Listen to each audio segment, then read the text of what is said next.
విజయవాడ హైదరాబాద్ జాతీయ రహదారిపై రద్దీ పెరిగింది. సంక్రాంతికి ఏపీకి వచ్చిన జనం తిరిగి పట్టణం బాట పడుతున్నారు. దీంతో వాహనాల రద్దీ పెరిగింది. ఇక రేపు ఎల్లుండి రద్దీ మరింత పెరగనుంది.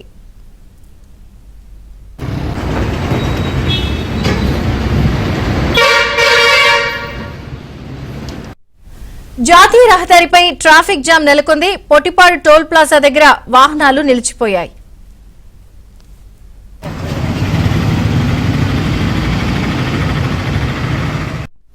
వాహనాల రద్దీ పెరిగింది. ఇక రేపు ఎల్లుండి రద్దీ మరింత పెరగనుంది.